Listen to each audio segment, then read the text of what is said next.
I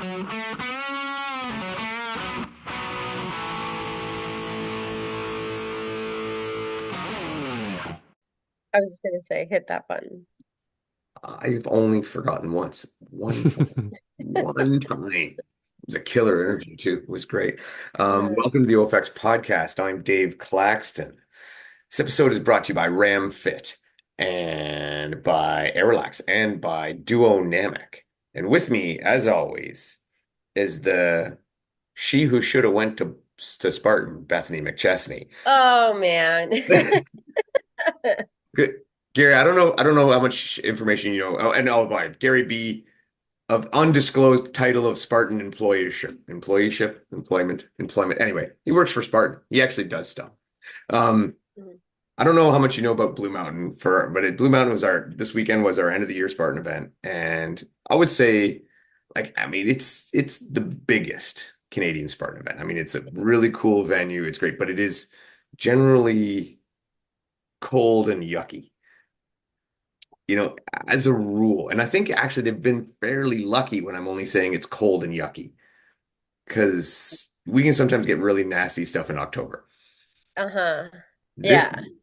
this weekend was gorgeous. I heard 20 degrees Celsius, right? Just a Yeah, nice day. it was like perfect running weather, and it was amazing. And Beth, for the first time in how long?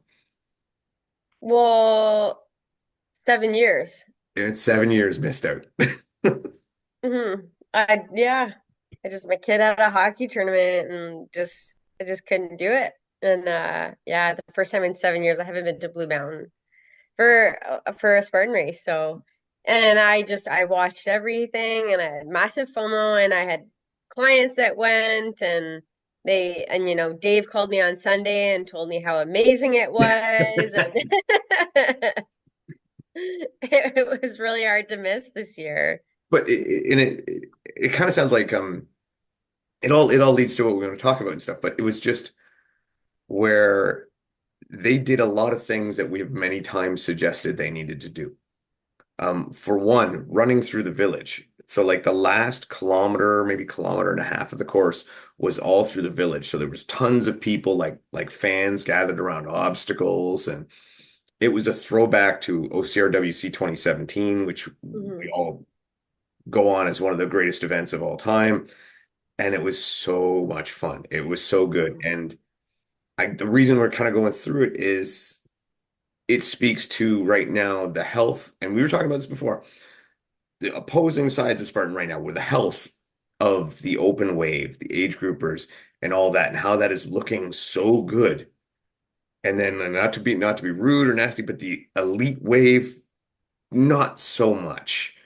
And I think I'm putting that very politically correct. So Yeah, I mean, I think I will agree with you. The elite he has suffered. We've made some big strides, and we'll get into it a little bit more here as we go on. But yeah, the elite heat has been really interesting, right? Because we had the pro team, which was essentially the elite heat funded by Spartan. And we put a lot of money towards that, a lot of prize money, a lot of individual money getting athletes there. And I think anyone that ever saw the numbers, even at sold out heats, we were losing money on that heat. It's never been a money maker for us, black and white, right? There's obviously a lot of intangibles, which is why we're pushing so hard on the sport and back into the elite heat. But yeah, it's a media product for us, really. And it's what I think drives people to the sport, which, I guess we'll get into some of the questions of some of the big changes we've made. Obviously the last couple of years, it's kind of been a ping pong ball with the elite heat and some of these major changes we've made. But the goal is obviously to build that into just a massive media product, which then kind of rolls down into everything else. So not to jump too far ahead here, but that's how we see it, right? The Elite Heat is a media product for us, essentially. yeah, when you think about that, I mean, it does make sense right now. And I remember saying, and I think Beth and I both said this, despite Bethany benefiting from it, that a lot of times we were like, Spartan Pro Team doesn't make a lot of sense.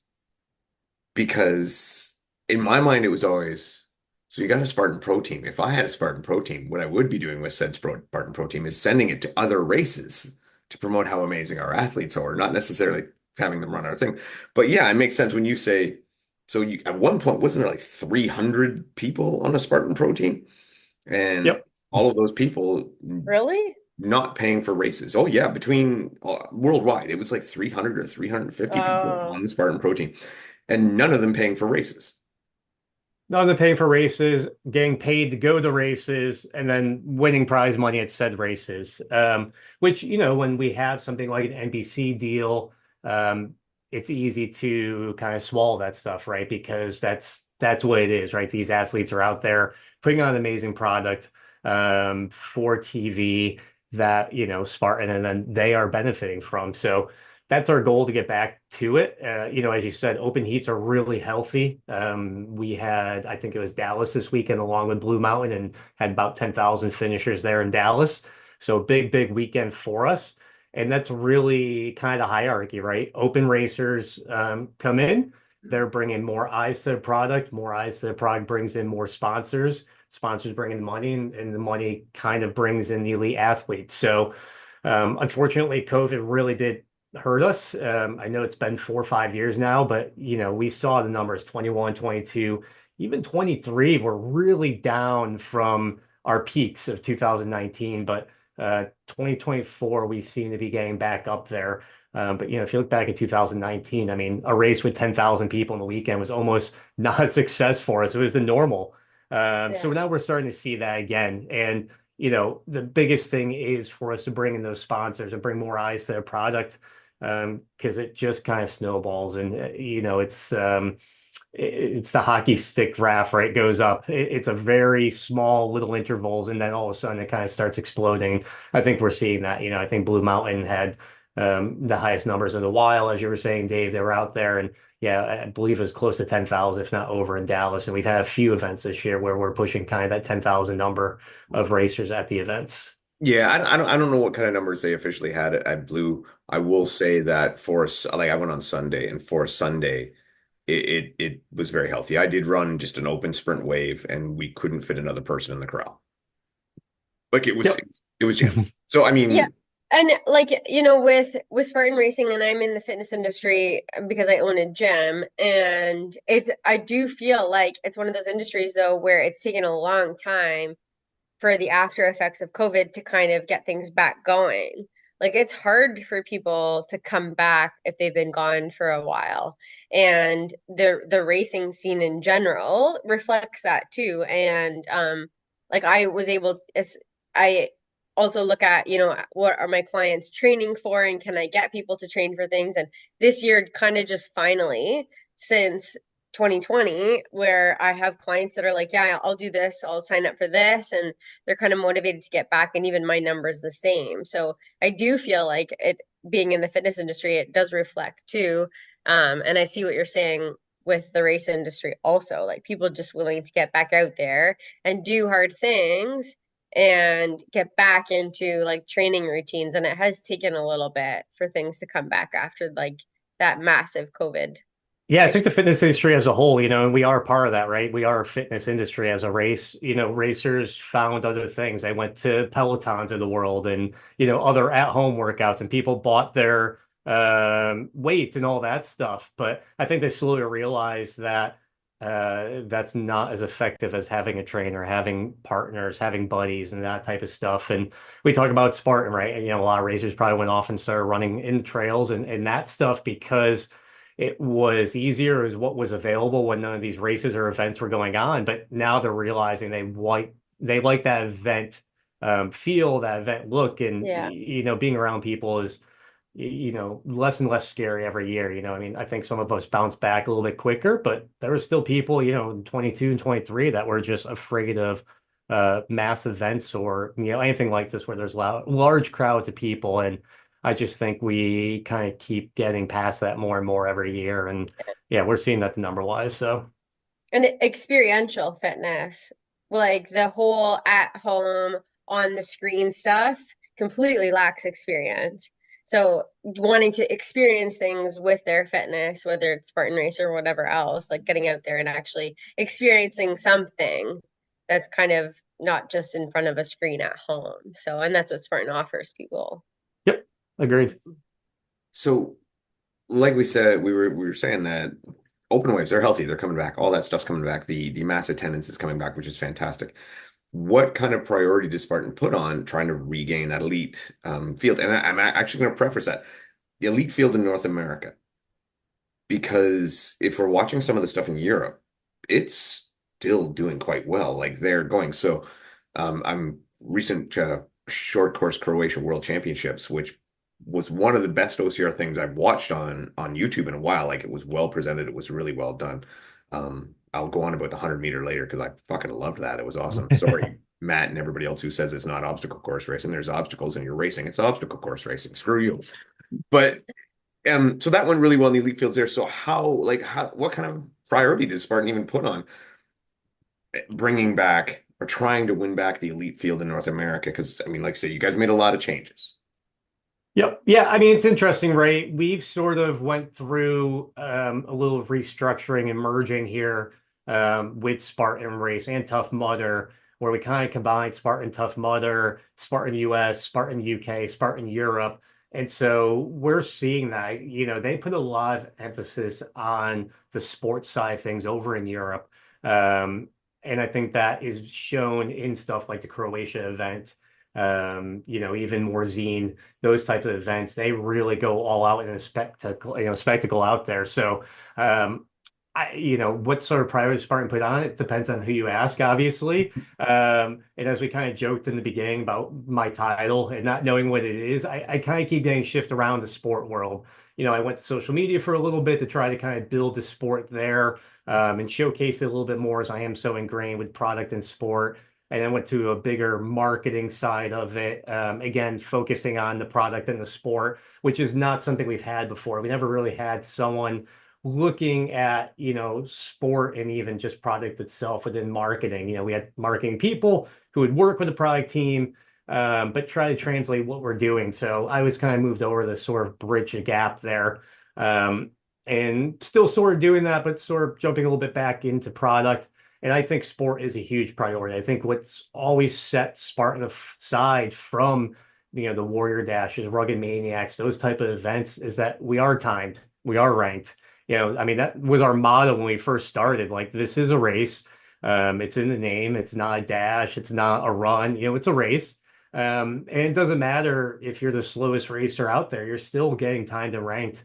We do have penalties. So, there's always a little bit back and forth about that. But if you finish the Spartan race, you finish the race. Where potentially with a Warrior Dash, if you can't do rings, you just skip it. You go to the next, obstacle. And not to pick on one company, there's a lot of companies like that, right? You skip it. Even with the bands versus burpees, you cut your band off, you keep going.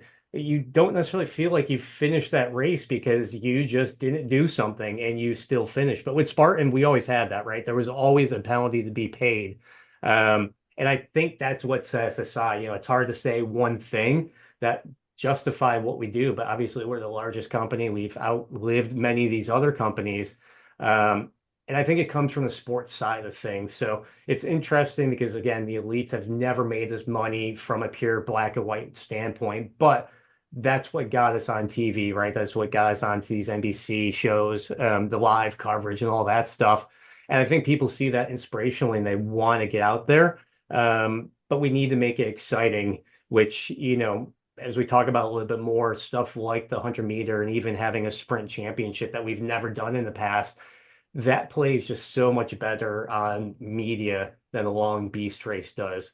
Obviously, our sprint is our entry level. So seeing racers go through this in a fast, exciting manner, we're hoping that brings new racers in. Where if you see someone like a Ryan Atkins in a Vermont Beast that's barely power hiking up it, and you look at this guy who's an amazing world champion, he's struggling, that may scare someone away. So we want to get him into that ecosystem and then beat the shit out of them, right? But you need to get them in first before you can beat the shit out of them. And I think anyone, like you said, that's done a Blue Mountain, a Vermont Tahoe, Killington, any of these things, that's really where Spartan's DNA is. But you have to sell someone on that first. Most people aren't hopping into an Ultra Beast, a Beast, as their first race. It's the sprint that gets the people in, and they see there's more, and they get inspired, and they hear about the trifecta, and they want to move on. So, I think there's a huge push for the sports side of things, but it has to be done right and it has to be done in a way that's financially viable for us, which is obviously a big concern with any business. After COVID, we saw so many businesses go away. So prior to COVID, we could do some stuff that was, a loss leader essentially and losing money for us, but long term bringing it in. Unfortunately, the past 4 years has really been focused on short term and how do we survive and how do we keep going? So we weren't able to kind of make some of these investments that we know pay off in the long term, which again, I think that's what the elite side and sports side of the event is. Yeah, so like from my perspective, I see the elite side of it as a very much long-term focus, also because we have athletes that are entering the sport and you don't want it to just be a one and done experience. So you want them to move from open wave to thinking, I should be in a competitive wave, and then, I kind of do okay there. I want to be able to compete at the higher levels of this. So if we're not showcasing that elite side of things, we're really promoting the one and done mentality of that open wave, like if that's the focus of it. So, I do feel like that's lost a bit right now with not showcasing out the elite side of things and, obviously like with prize money and everything else, that's been lacking with Spartan racing. And, when I started the sport in 2017, um, it was a big deal to be able to podium and even top 10 or whatever, like it was a really big deal then. And there was athletes constantly flexing between, am I competitive, am I no, it was very different then. So people weren't just coming in for their one race on the 1 October in the year, whatever, and it's a one and done, get your pictures, post on Instagram, and then be done with the sport. Like there was levels to move up through. So I feel like right now with Spartan, that's kind of what I miss with it. Yeah, the elite side was interesting because when we first started, 2012, 13, 14, 15, 16, the elite was completely open, right? Anyone can run into it.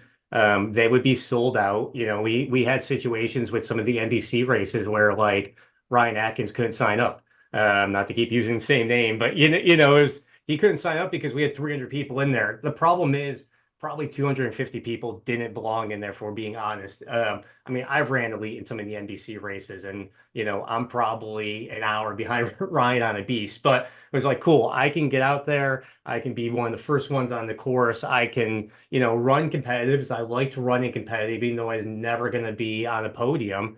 Um, and there was a chance to be on TV, so let's do it. So we gatekeep that, gate kept, put gatekeeping, however you want to call it. We gate kept that heat. And we saw really small numbers, and we were okay with that because it was the numbers that should be there. It was the amount of true elite athletes we had in the heat. Unfortunately, it ended up not growing beyond that just because of a lot of different things, right? Prize money is the biggest thing, I think. Obviously, I think if you were to say, hey, we're going to give $1 million out at this event, everyone will show up to it, no matter what it is. I mean, you could tell me it's a disc golf course. If it's $1 million, I'll be there, right? So But do you think that some that of it too talks. had to do with the no prize money and age group podiums? I think age group podiums, yeah, it was interesting, right? Because now people had options, and some people value a first place in age group over maybe a fifth place in elite, and that's I think a lifelong question. As you get into stuff like bike, cycling, stuff like that, where you're kind of forced into a certain category.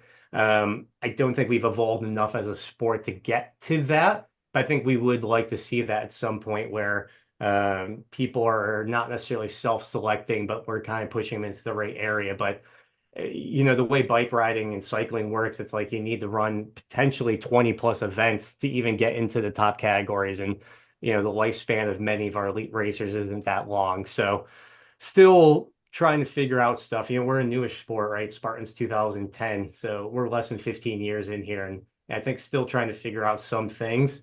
I think in the long run, money is what talks, right? That's what's going to build the sport the most. But it's not necessarily always prize money. It's sponsorship deals, stuff like that. I talk about Michael Jordan so many times on these podcasts. But Michael Jordan made more money off sponsorships than basketball because the NBA was kind of a launching pad for him. Obviously, he wouldn't have gotten those sponsorships without the eyes on the NBA. So we want to sort of get to that point where, an athlete can come in, prove themselves, and be like, look, thanks to Spartan's platform, I have 1 million people watching me, perform on a Saturday or something like that. And that's going to allow them to, bring in more money to themselves. And also for us to increase prize money because they're also going to see, hey, we should be putting money behind Spartan Race as a sponsor. And that would get divvied out to the people that are building the sport for us. So like in the rebuilding phase of this though, on the elite side of things, like I feel like you're still talking, 5, 6 years from now. So like even within the rebuilding process, and like as an elite athlete myself, it's the monetary value of things is like way smaller than you're speaking to, like free races, gear, that type of thing. A lot of people would jump into elite fields for that alone, or be like I would be bought for a lot less. Agreed. We are He looking knows her value. at, yeah. Um, we're looking at how to make that elite separate from the age group, right? Because there isn't prize money at 95% of the events. It's moved to Yeah. series and championships. So what gives anyone a reason to run on a Saturday in Blue Mountain if it's not a championship or a series? So we are looking to differentiate that, whether and the person that designs these is going to hate me, but whether it's a special medal for that heat, if it's a special shirt for that heat, stuff like that. What's Yeah. the one off that you can get? And yeah, I mean, we people want to, it's a pride thing, right? We were talking briefly about Disney before we hit record on this, but I just got back from Disney Cruise and they're selling their version of a timeshare. And it's like, come get a free gift. And oh, here it is. It's a little thing that goes on your wristband that says you own DVC. Yeah, there you go. It's like, here's a hat, here's this, here's that, because you want to be the person that's walking on the ship with 3,000 normal people, and you're the one that's your step above.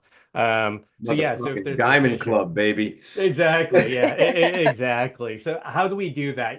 Does it go back to special headbands, headbands you can wear? So this is the stuff we're working on. There was a change and not to throw anyone under the bus, but Chris Maltby came from the Tough Mudder side, the product for a little bit, and then he left. And so we really, kind of start, stop. And not that he had bad ideas, but he just wasn't here to execute them and see it through. So we kind of changed up what he was doing and taking a different direction. And so, yeah, this heat has taken a hit. I think everyone can see that. I'm not saying that as a surprise to anyone here. I don't think anyone listening to your podcast, oh, we didn't know this. The last couple of years have been a little bit of confusion, right? Started with the 3K, a completely different format that me and David Watson been trying to get through for a while. We did it for a year and then it just, halted. And we sort of came back a little bit with it later this year with obviously the 100-meter and the sprint championship. So not the same as the 3K, but it's that fast, furious stuff. And then, as we'll talk about a little bit later, or we're talking about now, next year we're going to elite only being sprints. And that just goes back to the media. That is where the excitement, I think, is. Beast races are great. I love being out there in the beast race. I love it. Sorry, it's boring TV for the most part, right? It's 2 hours of running with 10 minutes of excitement. And we want to bring those people in. So that was really the decision. Couldn't get back to the 3K. I think that would have been my preference personally, but this was a compromise, right? It's quick, it's fast. North America, we have 4 sprint races. I'm sorry, US 4 sprint races. Canada will have 3 sprint races. We're going back to best 2 out of 3. So that way, if you have a wedding, you have a different event to go to, something like that, you're not out of the series. We saw really, really low participation this year because of the mandatory requirements. And so, we're changing some of those things up. About 8 billion questions from all the stuff you just said. Yeah, I said a lot. Um, but we'll start with where you were right at the end. Okay, so you guys, and this was something that Beth and I have talked about before. So obviously you suggested, or you've already stated why you went to the 5K for this because it is a more consumable, viewer-friendly product. Because if we think of Spartan's roots, like we were kind of cool with the one beast, one super, one sprint. There was a logic to that, right? Like it made Mhm. sense. So I'm not going to belabor that because you've already said why you're doing that. Um, my concern about the 5K, about the sprints, and I'm a guy who only races sprints. But the problem, and this is the problem I have with it, and the problem I see in watching the elites do this, like let's just say you guys have great coverage going on and a full-time staff. I'm not getting the best obstacles in these races. And there lies my concern, right? Because I want to see the elites, if I'm watching them, I want to see them go through some stuff that's a little tricky. I want to see them hit Olympus. I want to see them hit Twister. I want to see them hit Bender and Beater and all. I essentially want you to jam every freaking obstacle into that course that you have. And my concern, and I guess maybe you can answer this, maybe you can't. Will you guys be putting extra obstacles into the Elite Series 5Ks, or will we have the normal one for now? Um, it's funny. This is a fight me and Steve Hammond got into almost every race, right? We would get to a championship and Steve would be like, we have to have the hardest rig ever and this and that. And I'm like, we don't. The way I see it, like you get to the NBA finals and it's still a 10-foot hoop. You get to the, Stanley Cup finals and it's the same 5-on-5. You don't change it up. But getting back to the media standpoint of it, yeah, I think sometimes those obstacles are more exciting seeing them get through it. The challenge it becomes is racers aren't necessarily, driving hours and hours to an event. So if you are local to Blue Mountain, that's going to be the sprint you're going to go to as potentially a first time racer. And if that's a series event and all of a sudden it kicks your teeth in because, oh, it's a series event, it means we have every hard obstacle on it. Maybe you don't come back or maybe you see it differently. So we have to find a way to, can we build those close enough where you can maybe sneak off the elite racers over to them. Sort of like we did with the 3K event, right? We didn't follow the sprint course. We were able to kind of snake them around to some places.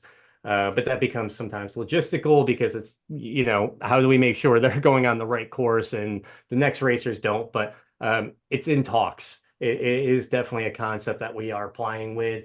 Um, and seeing what we can do to kind of up the challenge in these events a little bit more. And again, I think Steve is a great resource for this always because he was an elite racer and, pretty top tier. So listening to his feedback was something that was always great. Like I said, we did kind of always fight on back and forth because I think we sort of build a course for the open racers that the elites excel on, where I think some other events do it the other way around, right? They're building a course for the elites and the kind of opens just show up and do what they can. So it's a challenge if we can do it, but I think if we can properly pull it off, it's something we're willing to do, and we are considering to how can we can do that.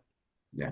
And then some of the other things from before too, like Beth said, and what she was talking about for some of our local races and the small races and even the elite races, like just if the podium people could get a free race, like one for not a season pass, just one free race, and I have been rambling and beating that drum about banking because sandbagging is to me a personal is a pet peeve. It just drives me nuts. I guess we'll address another change with that you guys are making this year. So with the sandbagging and when this comes up, when you guys switched last year and you went to the system of top three are the elite podium and then everybody else filters in the age group. We liked that. We Mhm. were okay with that because sandbagging and probably more so for me, but I know Beth, it bothers Beth too, is an issue and that eliminated it. But I've also thought I do understand why you're going the other way, but I've also thought that you could eliminate or not eliminate, but deter that sandbagging by that special elite wave medal, that special whatever, something that just Mhm. makes you being an elite better. Like it makes Beth being in the elite better than me winning my age group. Yeah, like sixth place elite is better than first place age group Exactly. or whatever. Yeah. And I even when Spartan had that where you had to qualify for the elite wave. But Mhm. I actually, again, I thought that was a great idea that maybe you guys didn't quite just finish because it was like you have to qualify, but There had to be you incentive didn't to add that little qualify. bit of special. Yeah. So is this, and I'm sure it's something you've discussed, but is this something that has become that's on your guys' minds and something that you think is an issue, or is it just something that you figure will work itself out? Yes, I mean the kind of go back the change back to elite and age group. To be blunt, we saw just a significant drop in sales the second we changed to competitive. It was like we can pinpoint the day that we Mhm. changed it because I was instantly. So I don't know if it is competitive is a scary word, if we've just built so much equity in the terms elite and age group that it was confusing the racers. If the pace groups, we don't know what the difference was or what that change was, but it was like flipping a switch. We've seen massive growth in the open heat, and the competitive heat just kind of went stagnant, and we weren't seeing the same sort of growth there. So that was really why we switched back. Was we know what was working. It's worked for 6 years, I believe. We started the age group. Obviously at one point we had like the Masters division within the elite, which is sort of an age group thing. And then we went to the age group and we just seen growth, growth, growth, and then it stopped. So obviously to us, the pinpoint was we made this change and let's change it back and get back to the growth of it. Sandbag is an interesting thing, right? I mean, we obviously want to see people in the elite that need to be in the elite. If the best five racers are the only five racers that are ever going to run elite, it's never going to be exciting. You need people in there to challenge it, and you need people that, people need to come in 10th place in the elite heat. Otherwise, you only have five people in the elite heat. If it's, the Nicoles and, the five people that we know are going to win or have a chance to win, it's not exciting. So from that standpoint, yeah, we don't want to see the sandbagging. We want to build the elite and we need to figure out the right way to do that. That isn't just prize money. Like you said, maybe it's a free race, maybe it's a certain type of swag, maybe it's a special shirt, headband, wristband, who knows? So it's definitely on our minds, but it's budgeting season here at Spartan, and every time we have a special something, a unique SKU, it's expensive for us because it's another one-off. It's another thing that has to be shipped. It's another thing that has to be designed. So sometimes it's hard to push it through with everybody, but we're definitely working on new ways to make that elite heat different than the age group heat. Hey Beth, would you run Elite for like a cool Spartan Elite patch? I'm the wrong person to ask this question Because you're gonna do it anyway. because I would run elite anyways. Okay, I I don't would. think there's not like a patch or a medal really. Um, But see, you're but you're like the one a you're the one free that's race. contending. Yeah, you're the one that's contending for the win. You're Hmm. gonna go anyway. They need Yeah. someone who's a little bit better than me, who's gonna lose the elite race. Because you can't have winners if you don't have people who aren't winning. Yeah, and I think some of the reason maybe that the numbers went down when you did this too was that, and from what I've heard is for one, so the people are now they don't when they enter these competitive waves too, the waves were not necessarily segregated based on the people in their age group they were racing. So they didn't necessarily know who they were racing and how they would end up. And I think too sometimes people wanted um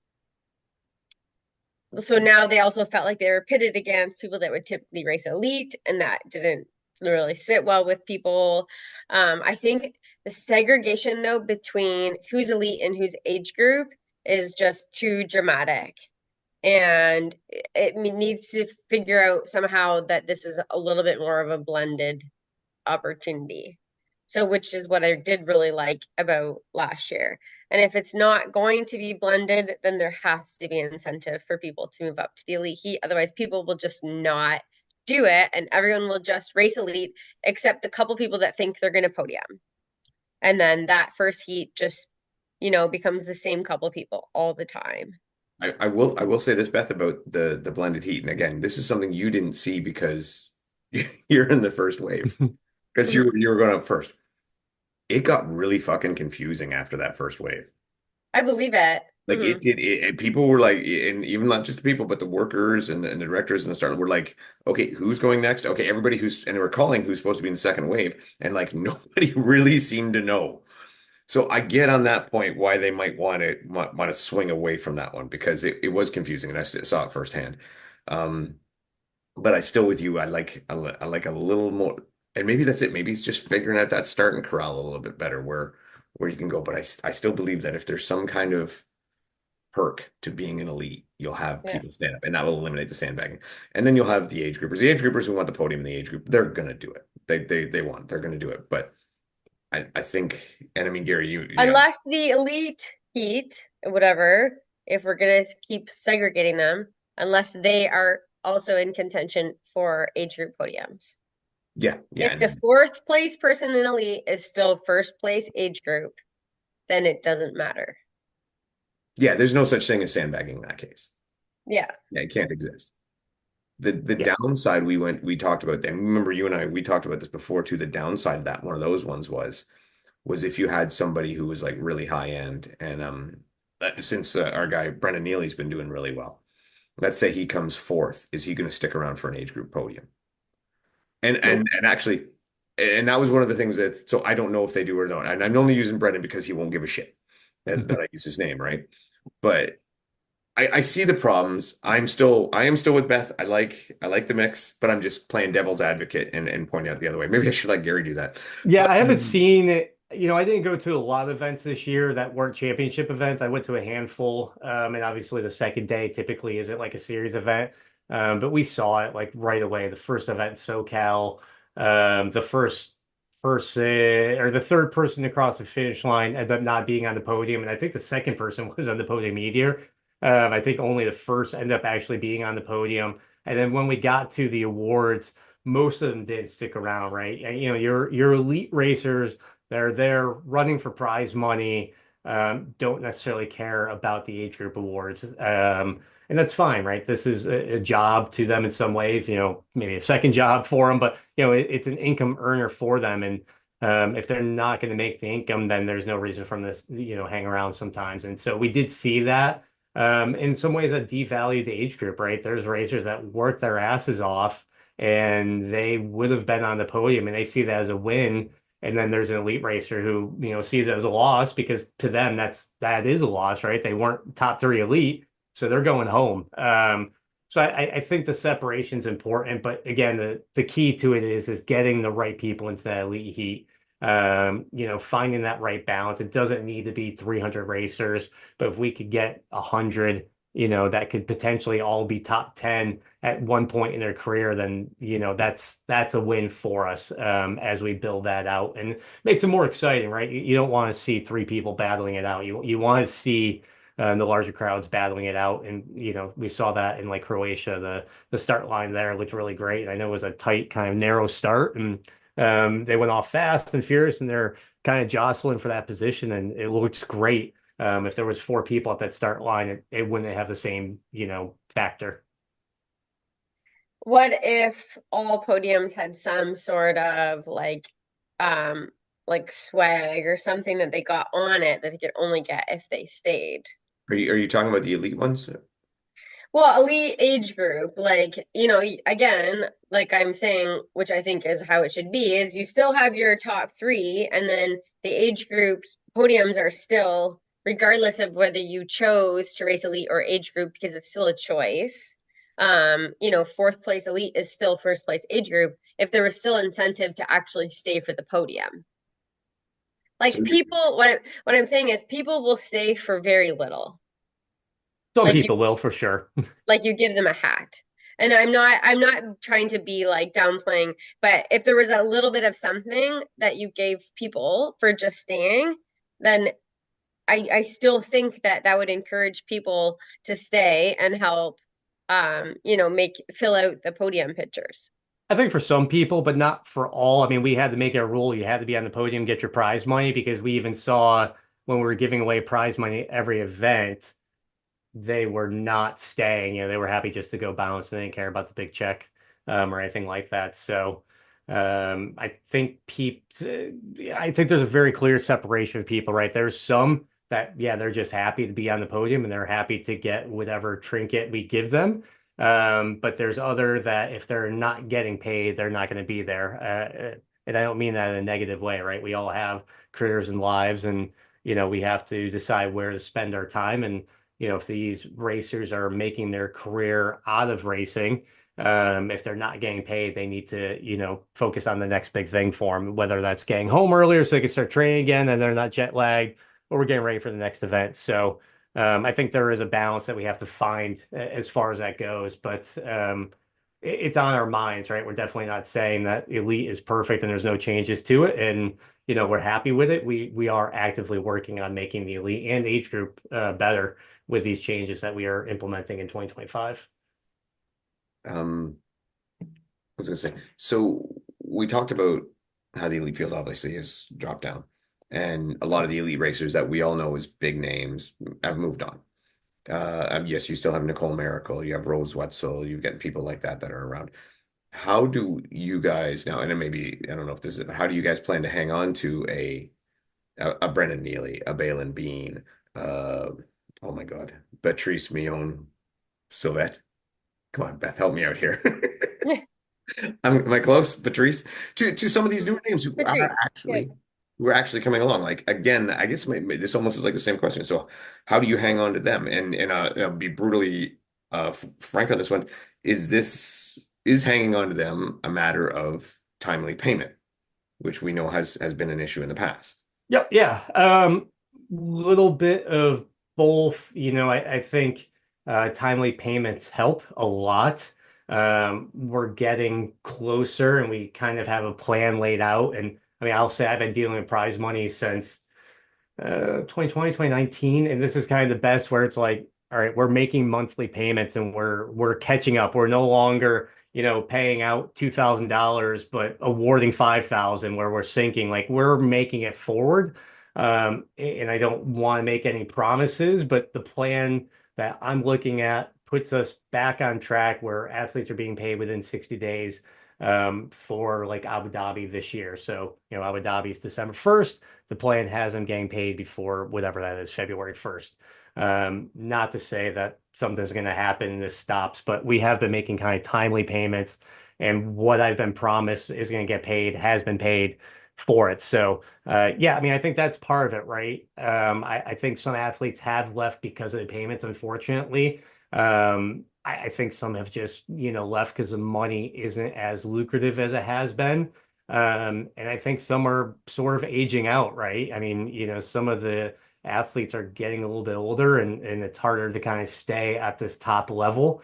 And it may not be financially worth it anymore as they're going for different routes. Um, I love all these athletes for the most part. And I would love to see them all stay. I do think, unfortunately, the reality is the product is a little bit more important than the athletes, right? I mean, you see it in kind of all sports. As some athletes retire, new ones come and take their place. It's the product that's exciting. I don't think any one sport is dependent on, a single athlete or even a handful of athletes. I think it's a sport and the product, hockey, basketball, football, soccer, all that.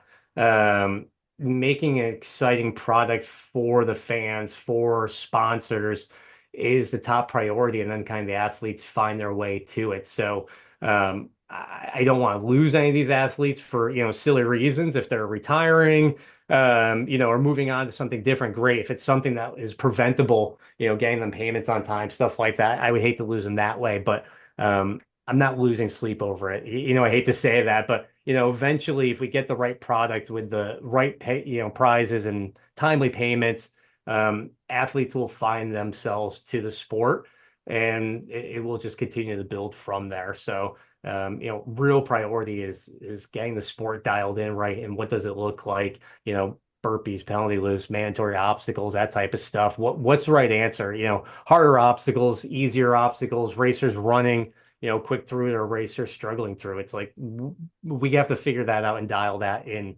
right as a media product. And then I think everything else kind of falls in place at that point. I have a question then about that. Yep. Is there going to be new obstacles presented in 2025? I hope so. We have a lot on the drawing board right now. I know in Europe we started introducing a few of them. Even though they're technically kind of under headquarters umbrella, they are a different budget. And they're working with little kind of different numbers over there. So we've seen tilting ladders over there. There's a couple different other rig options, and they're working on some things. We do have some different things in the pipeline. I do think part of the reality is there's really only so many obstacles out there unless you start getting into kind of the carny tricks like Spartan, I mean, Tough Mudder has, right? With electricity or water or that. You know, everything basically falls into a couple categories, right? It's balance, it's a rig, it's a wall, it's crawling or carrying something. Can we get unique with those? Absolutely. You know, we've seen stuff like Olympus and T wall and Z wall, whatever you want to call those ones. Um, but there's only so much you can do until you start getting into being more of a gimmick than an obstacle. And Joe has famously said like he doesn't want to get into an obstacle arms race. And this was many, many years ago when we were kind of competing against a Tough Mudder who would come out with these big, massive builds every year. But you look at something like King of Swingers, it's a ring. It's a multi-rig with rings on it. Just happens to be 40 feet off the ground. With an airbag under it. Um, so yes and no. We definitely do have some new things in the pipeline. Does the budget allow it? We're really hoping so, obviously, from the product side, because we're excited for what we've kind of designed. But the reality of them is they probably fall into, one of those categories. It's another rig, a different version of a rig, different version of monkey bar or something like that. So we do have a couple that we have designed and kind of ready to go pending approval. How much money did you get from scrap for pipe layer? Zero because we turned it into monkey bars for the kids race. Um, Uh, that aside, actually, what I would love, and this is an obstacle you guys already have in your arsenal, is poach it from Tough Mudder and bring Funky Monkey over. I have always loved that obstacle. That one is just the flow to it is so Does nice. it not require a pit underneath though? it No, does, To and that's the no, slide. no, problem. no. I've seen them do it without a pit. I've actually seen them do it without a pit, long time ago. You can keep it fairly low where you can do it without a pit. It'd be interesting. Yeah, I mean, again though, right? It's a rig.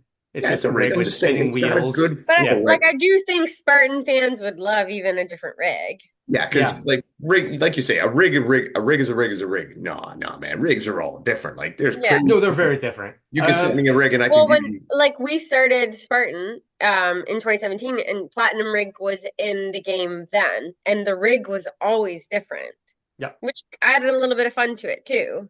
So a rig is a rig is a rig, but like different rigs is also a lot of fun. Yeah, so I think the name at Tough Mudder is just the tip, which obviously we're not Yeah, using at Spartan Race, but we did bring that over in the UK. Again, it's a little bit different with them because of the way their trailer lanes work and stuff like that. So they can more easily, quote unquote, poach from Tough Mudder sometimes. yeah. Um, but yeah, no, I mean, I love Funky Monkey. I'm with you on that one, but the pits and the builds are always hard. And throughput is a tough thing, right? 10,000 racers. It's very rare that Tough Mudder event is getting that many. And you look at the throughput of something like Funky Monkey, you drop from that into a pit. Now you have to swim and wait, and the next person can't go. I mean, that's why we end up taking away the water pit from the rope climb. We love that. Joe would love to bring that back every single time if we could. But the reality was where people were walking in the pit trying to find a rope, and then people are dropping 20 feet, down on top of them. And it's such a throughput issue. It's a good problem to have. I always think about the one obstacle with Weaver, where you're going up and over Yeah. bars. We figured it out. It would have to be 148 feet wide for Spartan Race to get the throughput, which is obviously not manageable. So it's stuff like that that we think about and we find these great obstacles and we start designing them and iterating on them. It's like, oh, it's just impossible for Spartan to get 5,000 people in a day through this because the bill would have to be massive, or you have an hour plus long wait. Which at an event like Tough Mudder, it doesn't matter as much, right? People are there for the experience, they're having fun, they don't mind waiting in line. But I mean, you know it, Dave and Bethany from Spartan Race. If you wait 30 seconds for a sandbag, you're losing your mind.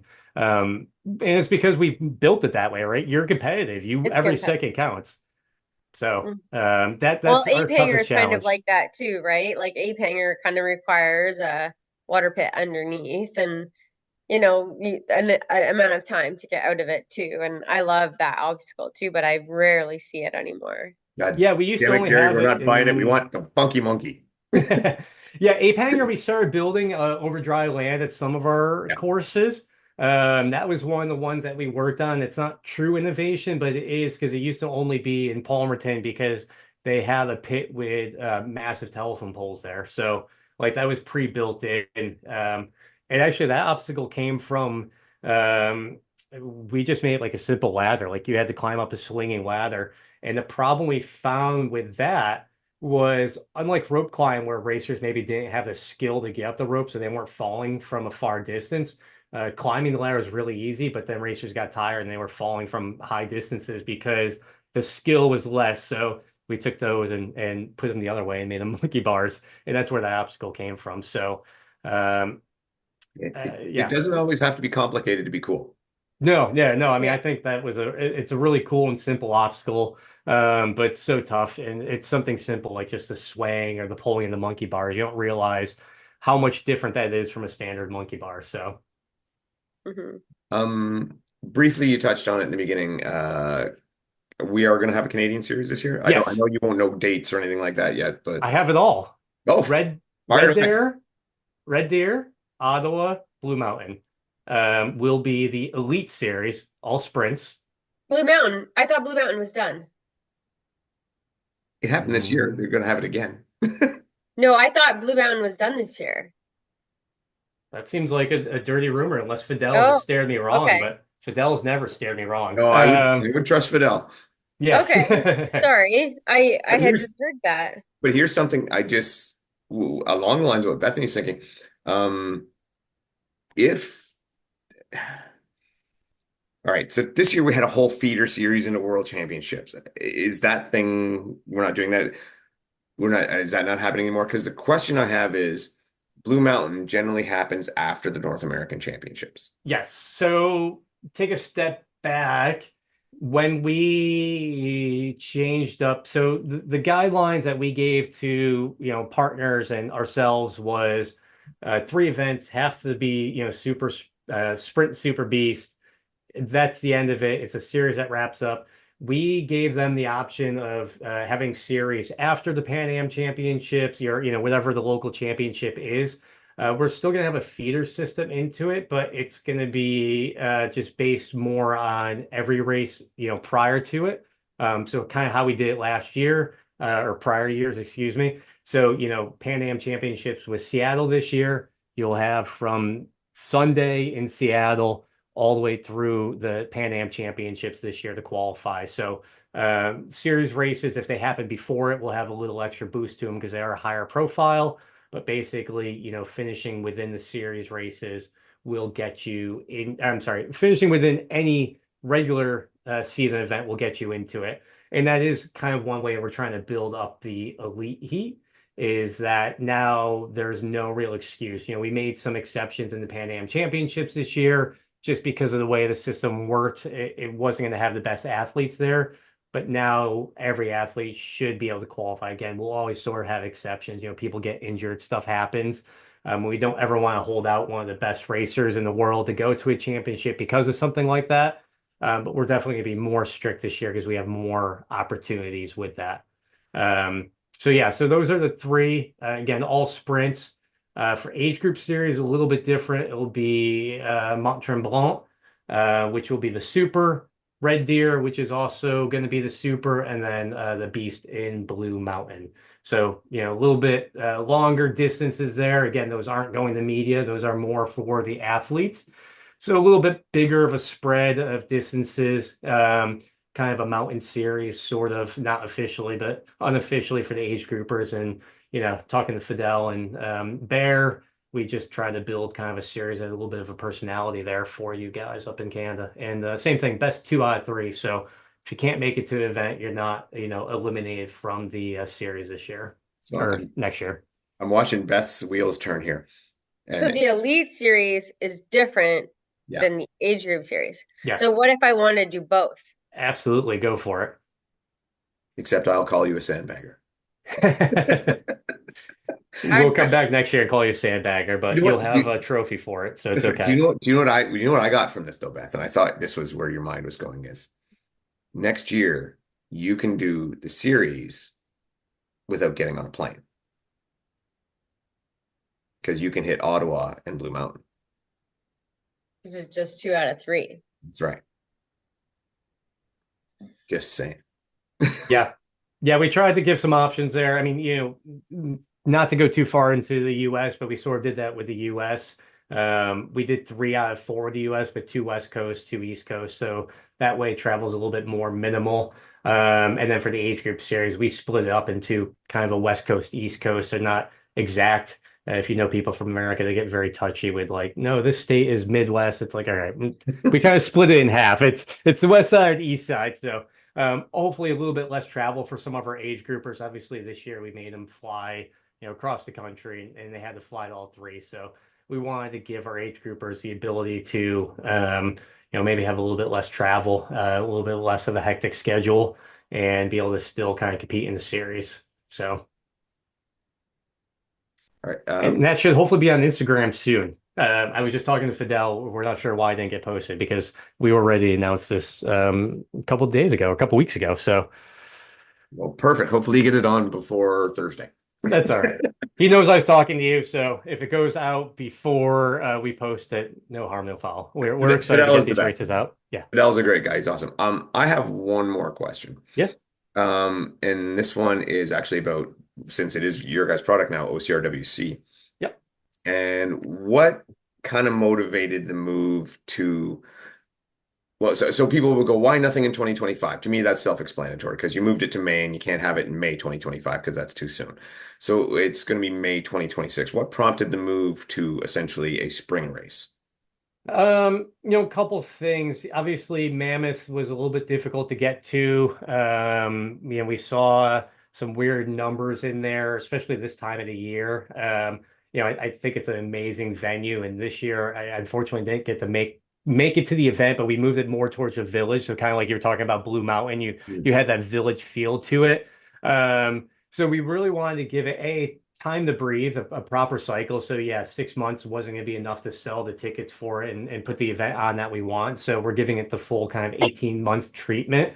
Um, May was just to kind of let it breathe a little bit, right? We had the Croatia Championship, I think, a week later.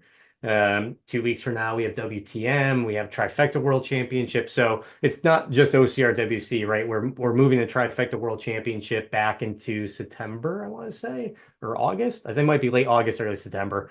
I should know this offhand, but I don't. We moved WTM into, earlier months. So we're just kind of spreading that championship season out a little bit.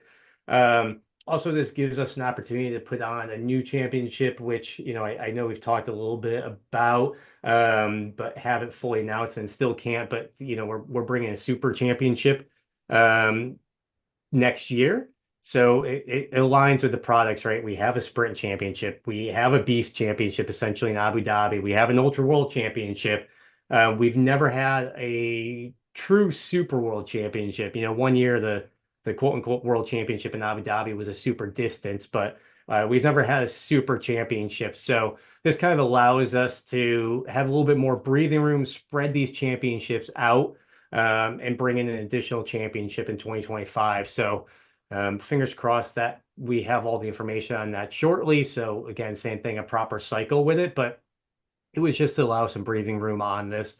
It gets really hard.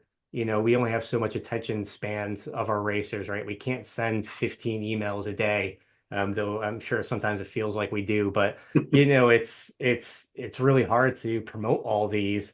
When you have a huge event like Croatia coming up, sometimes it feels like OCRWC maybe taking a back seat, and that was never our intention. We tried marking it is the same importance as any other championship. But when you had a big event like Croatia, with massive athletes going there, I think sometimes it drew away from the glitz and glamour of OCRWC. So by moving it to May and kind of giving it its own life cycle, and its own breathing ground there, I think we could just promote it better and really put the spotlight on it. It's kind of the kick off our championship season. It just kind of gives us its own little identity.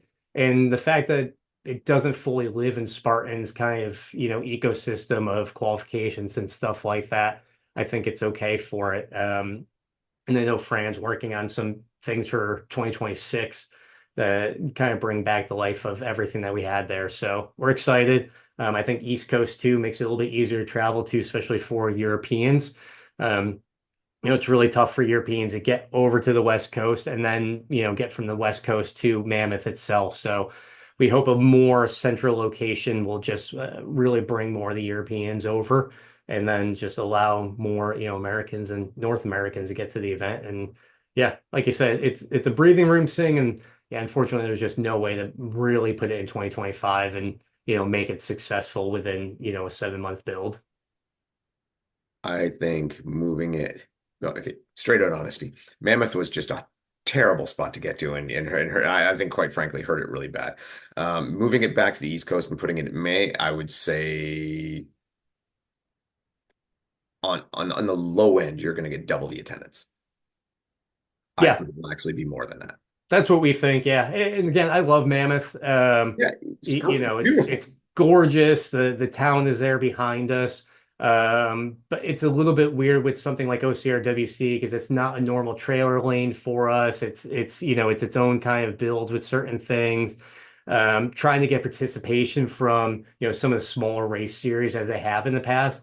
It's a little bit harder sell to say, hey, you gotta get yourself to Mammoth and make that happen. So hoping to bring a little bit more of that identity back. And I know obviously Fran and Rachel Ann would love to see that type of stuff happen in May on the East Coast. And I know they're going to be working hard the next 18 months to bring this event back to what it should be. Honestly, I think it's a great one-off event. You can do stuff that you normally can't do at like a large participation event that you're putting on 75 events or 200 events globally. So I'm excited for it. I think it's a really positive thing, and I think most people understand that.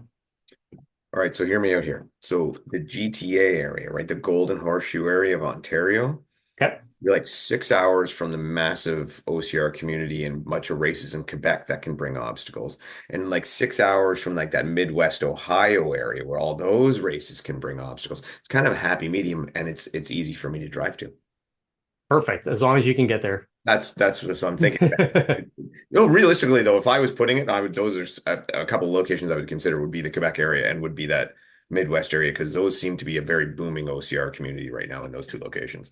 Yeah, Um, for sure. just observation. I think it's a good move. I think it's going to work out well. And I did lie. I do have one more question. Do you know how much money Bethany can win in the Canadian Series? Oh, for this year or That's like next year? Next year? I figure she Next owes me year. a dinner. Uh, um, Probably similar to what this year was. Again, we don't have budget approval, but I have submitted kind of a prize money budget that looks pretty similar to this year. A few tweaks here and there to get some stuff in line. And as I said, with the Super Championship, I had to get some numbers moved around, but obviously not having OCRWC saves a few bucks. So hopefully they don't realize that it's one less event when they see these numbers and they think, oh, great, it's the same number as last year. So yeah, so I would assume pretty similar numbers. And obviously we're working on, anything we can to beef that up and, maybe get some sponsorship. So if you know anyone that's in those three, areas, Dave, that wants to sponsor a series, let us know. Hit up Rally Co Beer, Yeah. Co Brewery. I think they already sponsored there. They were good this weekend. Yeah. Great non-alcoholic and alcoholic beer. Dude. I shouldn't say that because like Athletic Brew yell at me. But anyway, they're good. Not as good as Athletic Brewing, but close. That's right. Mhm. Beth, you got anything else for today? No, I do not. Thank you. Thanks so much, Gary, for coming on and answering all of our questions. Yeah, we look forward to seeing where the Canadian and, Spartan goes in general. And, we do love the product and we love racing it. So, we just hope for the best in the sport and we just want to keep promoting it. So thanks so much for coming on and answering all of our questions. No, I appreciate it. I mean, I think it's great to have people that are positive but still critical, right? Like, Mm. I'm never going to say Spartan's perfect, but I think overall we're still here while so many aren't for a reason. And, doesn't mean that everything we do is right, but I hope that most of what we do is right. All right. Take care, everyone. Appreciate it.